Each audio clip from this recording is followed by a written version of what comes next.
It is very much an honor. I must say that. When Freddie asked me to do a bio on this and he says, I'm nominating you for a Hall of Fame, I'm like, oh boy, Freddie, we got to go back in time here for like 41 years ago. And to go through all the history was kind of cool on that end, way back. Gosh, we're taking back to 1979, in that realm, starting the running at that time, and it is, it's neat. It's neat to go down memory lane. I mean, it took a while. It took about 7 hours to put that all together, but it's just hard to believe. You don't feel like it's been that long. How about, too, how critical it was, that girls' sports was really taking off when you guys got it going?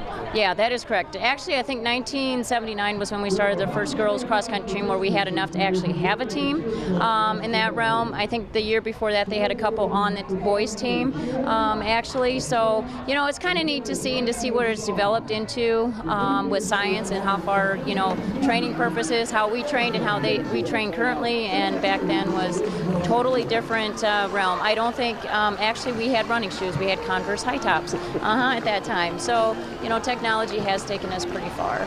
Are there some moments in high school that just stick out, maybe not even meets, but even practices on the bus?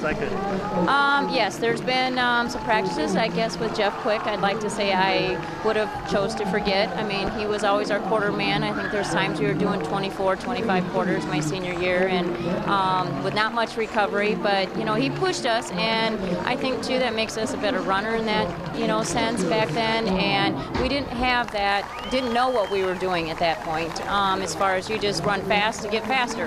And so, yeah, I think that, as well as the 2 mile, breaking the 2 mile record at school and going to state in the 2 mile was pretty neat. Back then you only had one class in that realm. And, it's just neat. There's a lot of history there.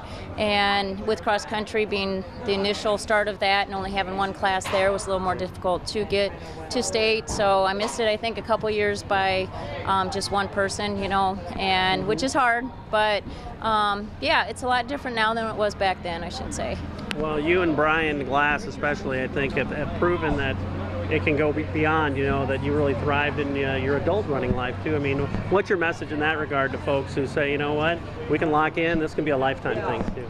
I agree. I mean, you got to believe to achieve, and I feel, that kind of laid the groundwork to, going through, and, it was a progression, basically, and having, the good coaches in, senior year going into, telling you never to give up. And that's what I use for our athletes today is never give up. I mean, your body changes as a female, and that's hard for girls to work through, but I think sometimes if you work through that, you are stronger once you come through it. So I think, it's neat to see, and I'm happy to say, I've been able to run this many years, which it doesn't seem like it's been that many, but it truly has once you start doing all the math. Mm-hmm. And last thing, stepping on the field with all the inductees later tonight, pretty surreal for you?